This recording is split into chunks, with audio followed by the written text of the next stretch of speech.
بسم اللہ الرحمن الرحیم۔ عزیزان گرامی قدر، مجھے یاد پڑتا ہے کہ میں نے اپنی سابقہ ویڈیوز میں سے کوئی ایک ویڈیو میں یہ ذکر کیا تھا، آپ حضرات کی خدمات میں عرض کیا تھا کہ جب سلطنت عثمانیہ کے حوالے سے بات ہوتی ہے تو آپ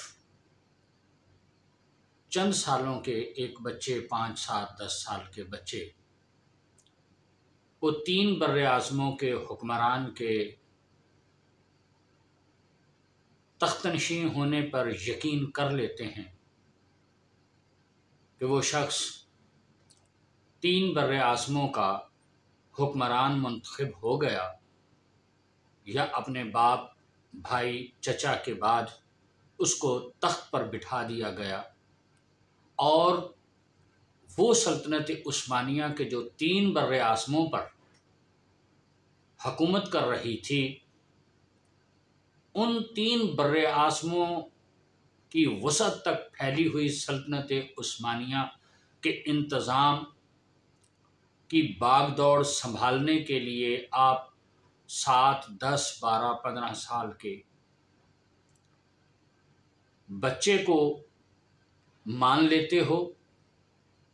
اس کو اہل سمجھ لیتے ہو کہ وہ اپنی کابینہ کے ہمراہ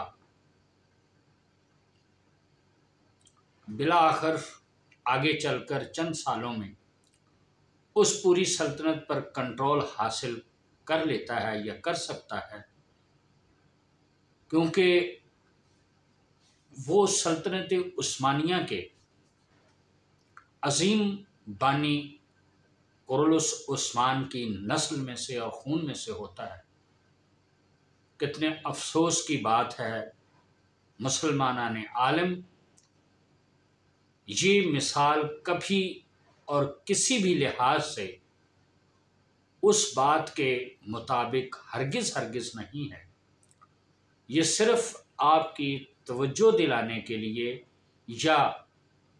جو لوگ میری اس بات سے جو میں آپ کی خدمت میں عرض کرنا چاہتا ہوں اس سے متفق نہ ہوں، ان کو آئینہ دکھانے کے مترادف یہ بات تھی جو میں نے آپ کی خدمت میں عرض کی۔ جو شخصیت، جو ہستی، جو چیز، جو شے بھی جس مرتبے اور مقام کی اہل ہو، اس کی مثال دینے کے لیے کم از کم اگر اس سے برابر نہ صحیح تو کسی اس جیسی یا اس کے لیول کی شے کا، چیز کا، ذات کا، شخصیت کا حوالہ دیا جاتا ہے۔ یہ ممکن ہی نہیں کہ کسی اعلیٰ کلاس کی اگر آپ موازنہ کریں، کمپیریزن کریں، تو اس سے بہت نیچے کی کلاس کے ساتھ اس کا کمپیریزن یا موازنہ کریں۔ اہل بیت آل اطہار علیہم السلام کے گھرانے کے حوالے سے اگر کوئی بھی بات کی جائے اور کم از کم اگر اس کا حوالہ کمپیریزن کے طور پہ موازنہ کیا جائے تو کم از کم قرآن اور قرآن کی آیات کے ساتھ کیا جا سکتا ہے۔ انی تارکم فیکم الثقلین کتاب اللہ و عطرتی اہل بیتی، کہ تم میں 2 چیزیں چھوڑے جا رہا ہوں، ثقلین، کہ جو ہم وزن ہیں، ہم پلہ ہیں، برابر ہیں۔ حالانکہ دیگر احادیث مبارکہ پہ اگر غور کیا جائے تو نظر یہ آتا ہے کہ یہ قرآن جو اللہ کا کلام ہے، اس قرآن مجید کو قرآن صامت کہا گیا ہے، جب تک کہ اہل بیت آل اطہار علیہم السلام کی برگزیدہ ہستیوں کو قرآن ناطق یعنی بولتا ہوا قرآن کہا گیا۔ تو اب جب ہم آل اطہار کے گھرانے کی بات کریں گے تو ان کے شایان شان اگر کم از کم کسی چیز کا موازنہ کیا جائے گا تو وہ قرآن کا کیا جائے گا۔ اور یہی نہیں، بے شمار احادیث اس بات پہ نص ہیں، ثبوت ہیں، دلیل ہیں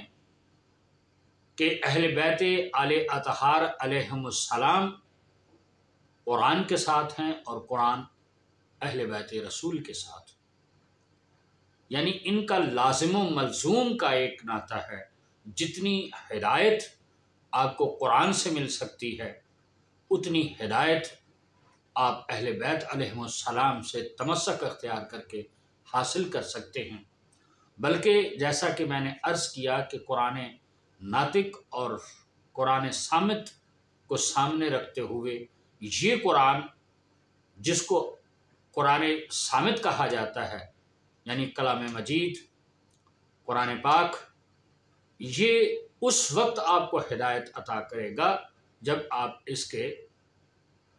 اس کو پڑھیں گے، اس کو سوچیں گے، اس کو سمجھیں گے اور اس پر غور کر کے پھر اس پر عمل کرنے کی کوشش کریں گے تو آپ کی زندگی میں یقیناً ہدایت سے بہرہ مند ہوں گے آپ۔ لیکن آل اطہار علیہم السلام چونکہ بولتا ہوا قرآن ہیں اور اس بولتے ہوئے قرآن کی صفت یہ ہے کہ یہ خود خاموش نہیں رہتے، جہاں حق پہ، اسلام پہ، سچائی پہ آنچ آتی ہے تو یہ مسلمانان عالم، امت محمد مصطفیٰ صلی اللہ علیہ وآلہ وسلم اور کائنات کے تمام تر لوگوں، انسانیت کے لیے یہ بولتی ہوئی ہدایت کے طور پہ آپ کے سامنے آتے ہیں۔ ایک ایسی مثال آپ کی خدمت میں عرض کرتا چلوں، اپنے اس بات کی دلیل کے طور پہ جو پوری دنیا نے اس زمانے میں جس کا یا تو اپنی آنکھوں سے مشاہدہ کیا یا مشاہدہ کرنے والوں سے سنا اور جسے آج تک جھٹلایا نہیں جا سکا، قرآن اہل بیت کے ساتھ ہیں اور اہل بیت قرآن کے ساتھ ہیں، جس کی عملی تفسیر مولا کا امام حسین علیہ السلام نے کٹی ہوئی گردن اور نوک نیزہ پر قرآن پڑھ کر دنیا پہ ثابت کر دیا کہ قرآن ان کے ساتھ ہے اور یہ قرآن سے نہیں، الگ نہیں ہے۔ قرآن میں جتنی ہدایت ہے وہ خاموش ہدایت ہے اور یہ بولتی ہوئی ہدایت ہے۔ گویا قرآن ان کے عمل کی تفسیر ہے اور ان کا عمل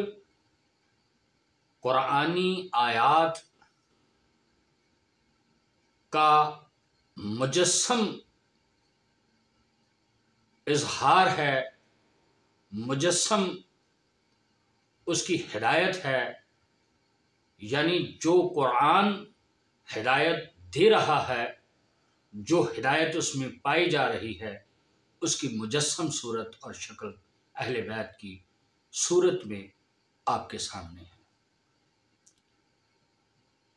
یہی وجہ ہے کہ جو بات میں آپ کی خدمت میں عرض کرنا چاہ رہا ہوں اس کا حوالہ قرآن کے ساتھ ایسے ہی ضروری ہے کہ جیسے لازم و ملزوم اور سرکار دو عالم صلی اللہ علیہ وآلہ وسلم کے فرمان ذیشان کے مطابق کہ تم میں دو چیزیں چھوڑے جا رہے ہیں جو ہم وزن ہیں، ہم پلہ ہیں، قرآن اور میری اطرت اہل بیت علیہم السلام۔ تو برادران اسلامی، قرآن کی چھوٹی سے چھوٹی صورت ہو، قرآن نے مجید کی ایک چھوٹی سے چھوٹی آیت ہو، وہ وہی مقام رکھتی ہے، اتنی ہی طہارت، اتنی ہی پاکیزگی، اتنا ہی نور جتنا باقی قرآن میں ہے۔ اس کا ایک ایک لفظ آپ کے لیے ہدایت ہے۔ لوگ کہتے ہیں کہ اہل بیت کے چہروں کی زیارت کرنا، دیکھنا عبادت کیسے ہو سکتا ہے؟ کیا تم نہیں جانتے شریعت خدا کو، کہ قرآن کو پڑھنا ہی، قرآن کو سمجھنا ہی اور قرآن پر عمل کرنا ہی ثواب نہیں، ہدایت نہیں۔ قرآن کے الفاظ کو دیکھتے رہنا اور ان پر نظر کرنا، آپ پاکیزگی اور طہارت کے ساتھ اگر آپ قرآن پڑھ نہیں سکتے ہیں تو قرآن کے الفاظ کو دیکھنا ہی آپ کی عبادت ہے، اور یہ عبادت سے کم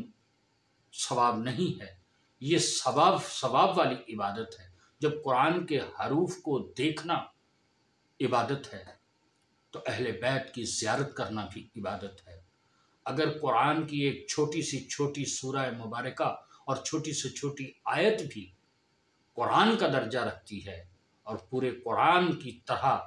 وہ پاک ہے، طاہر ہے، ہدایت ہے، سراپا ہدایت ہے، تو یاد رکھیں یہی مثال اہل بیت کے گھرانے کے، پاک و طاہر گھرانے کے معصوم و طاہر اور پاک بچوں کی مثال بھی ہے۔ جو لوگ کسی ناسبیت کی وجہ سے، بغض اہل بیت کی وجہ سے، کم علمی کی وجہ سے، کم ظرفی کی وجہ سے یہ سمجھتے ہیں کہ اہل بیت آل اطہار کے گھرانے کے، میں کھل کے بات کرتا ہوں کہ شہزادہ علی اصغر کی شہادت کو جو لوگ ایک عام بچے کی شہادت یا معمولی اور میدان کربلا کے حوالے سے، جو مسلمان بھی کسی بھی بوجھ، کسی بھی تعصب، کسی بھی نسبیت کی بنیاد پہ ان چیزوں کو مذاق سمجھتے ہیں، آل اطہار کا ایک ایک بچہ وہ اتنا ہی مقام اور مرتبہ رکھتا ہے، بلکہ بعض حوالوں سے ان کا مقام اور مرتبہ بڑے بڑے شہداء اور بڑی بڑی ہستیوں اور بڑی بڑی قربانیوں سے بھی بلند تر نظر آتا ہے۔ ہاں، میں آج اس تمہید کے بعد جو آپ کی خدمت میں جس پاک و طاہر ہستی کا نام لینا چاہتا ہوں، جن کا ذکر کرنا چاہتا ہوں، وہ وہی ہستی ہے 4 سالہ بچی جسے سکینہ بنت حسین علیہ السلام کہا جاتا ہے۔ یہ وہ پاک و طاہر بی بی ہے جس کی 4 سالہ عمر، اور ذہن میں یاد رکھیے،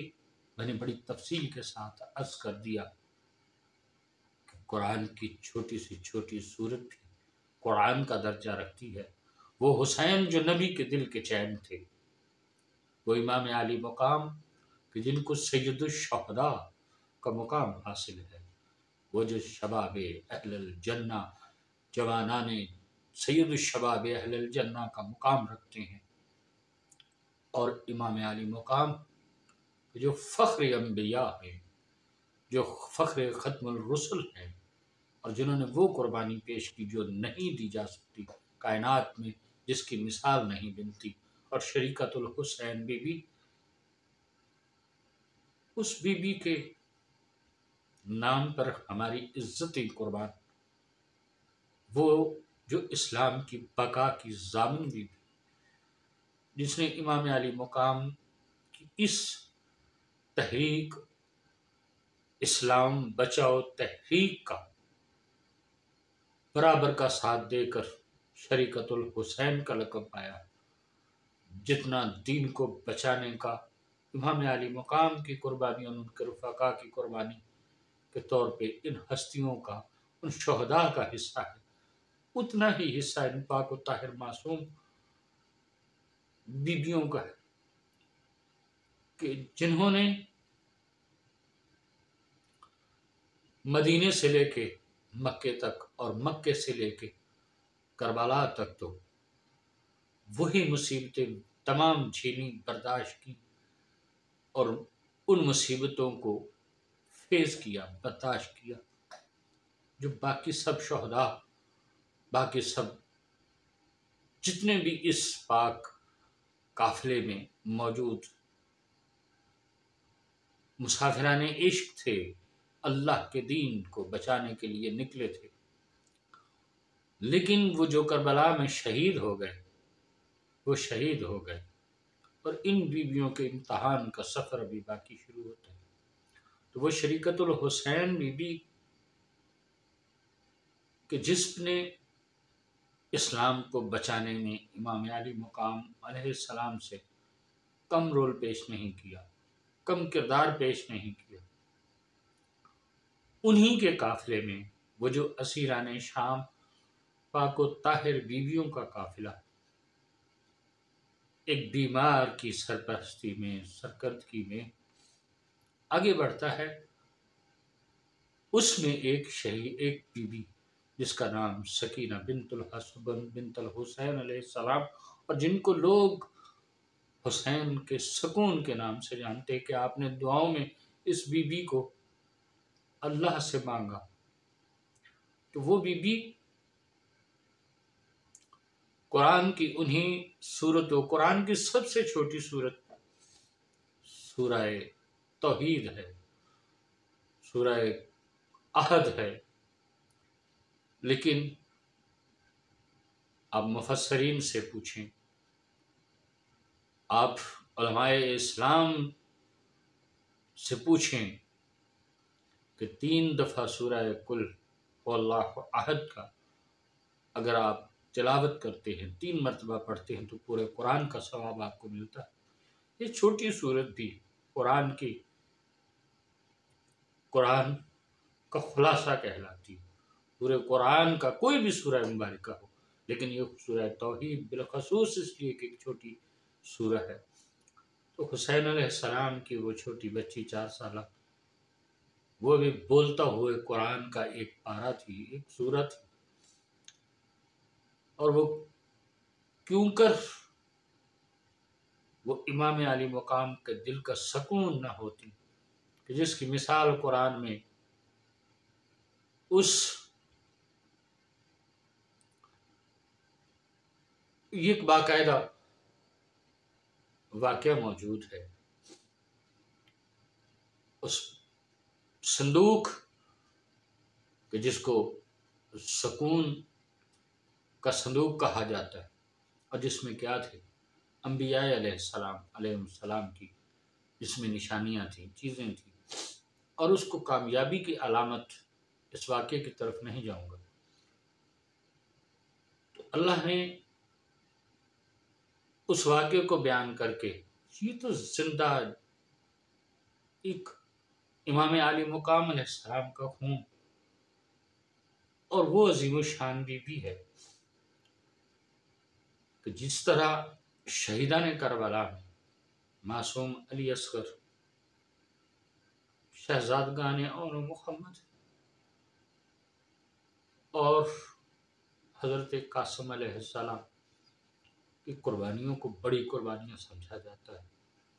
اسی طرح اسیران شام کے قافلے میں یہ معصوم بچی،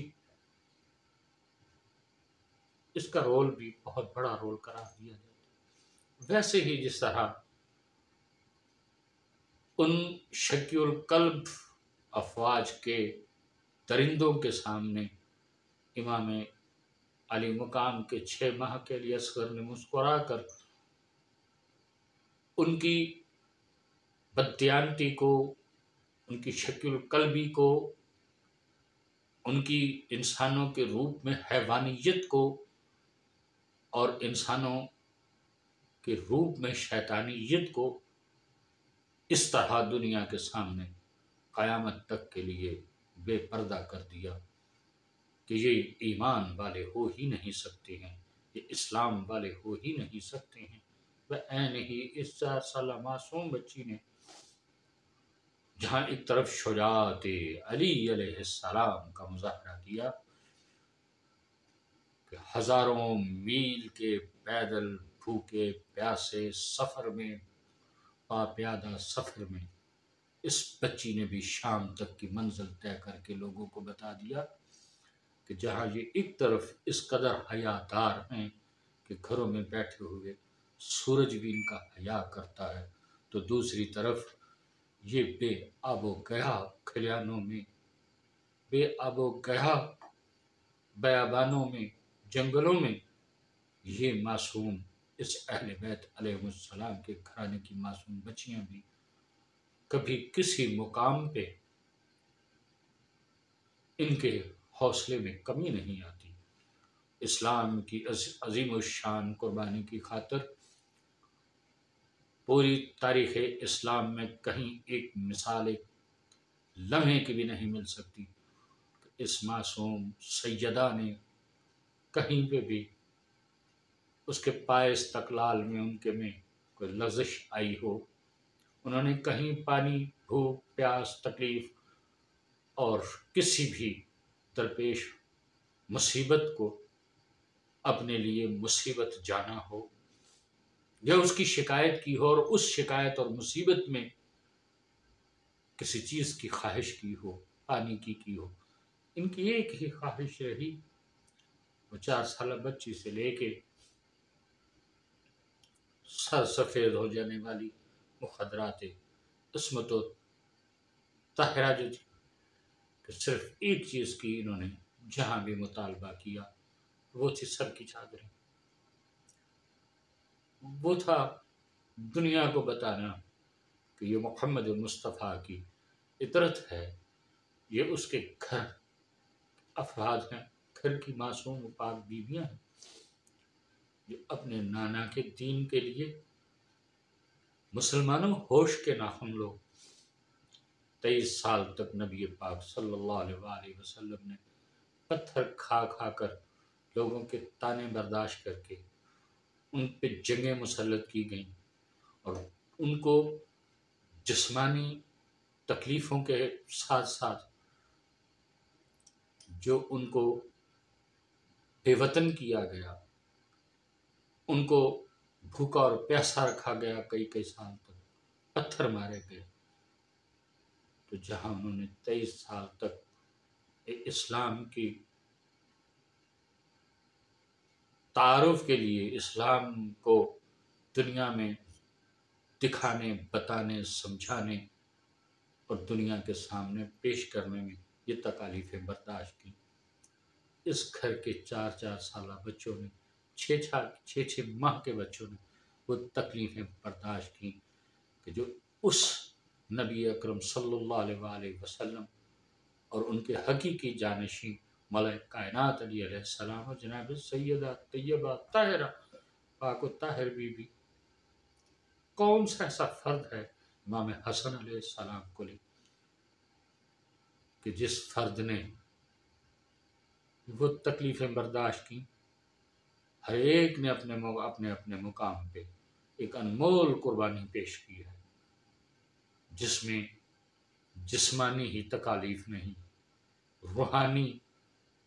پر اذیت مولا کائنات کی یہی تکلیف کافی تھی کہ یا رسول اللہ کے بعد میں وہ فاتح خیبر و خندق و شام حنین، وہ جری جس کی شجاعت کے لیے جبرائیل علیہ السلام قصیدے پڑھتا نظر آئے، شاہ مرداں شیر یزداں قوت پروردگار لا فتح الا علی لا سبیل، وہ شجاعت کا پیکر، وہ پروردگار کا، اللہ کا وہ برگزیدہ ولی کہ جس نے اسلام کی خاطر بڑے سے بڑے دشمنوں کو پچھاڑ کے رکھ دیا، وہ بھی سرکار دو عالم صلی اللہ علیہ وآلہ وسلم کے بعد ساری رات رویا کرتے تھے کہ تب تو آپ تھے، مشرکین کے خلاف، کفار کے خلاف میں نے تلوار اٹھائی، یا رسول اللہ آج آپ کی امت نے میرا جینا حرام کر دیا ہے، اب ان کے خلاف تلوار اٹھاتا ہوں تو لوگ اعتراض کریں گے کہ محمد کلمہ پڑھاتے رہے اور علی نے دیگ چلا دی ان کے اوپر، امت کے تمام ظلم و ستم برداشت کیے، جناب سیدہ طیبہ طاہرہ 6 ماہ روتی رہیں، بیت الحزن کی دیواریں گواہ ہیں کہ اس بی بی نے کس طرح اپنی جان اپنی کے حوالے کی، اپنے رب کے حوالے۔ حضران اسلامی، مقصد صرف یہی تھا بات کرنے کا کہ یہ مت چھوڑے دیکھیں، یہ مت سمجھیں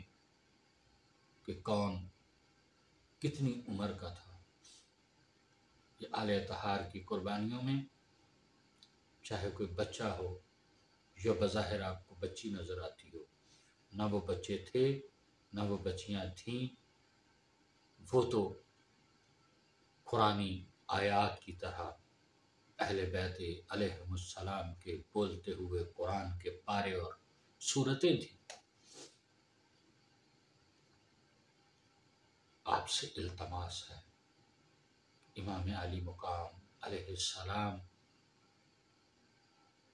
اس بچی کی شہادت کے ایام میں درد دل ہے تو ایک بار وقت کے امام کو پرسہ ضرور دیں۔ مسلمانوں، یہ اہل بیت علیہم السلام کی قربانی اور انہی کو قتل نہیں کیا گیا، کہ آپ نے بولتے ہوئے قرآن کے پاروں کو شہید کیا ہے۔ آج قرآن کی حرمت پہ جلوس نکالنے والوں،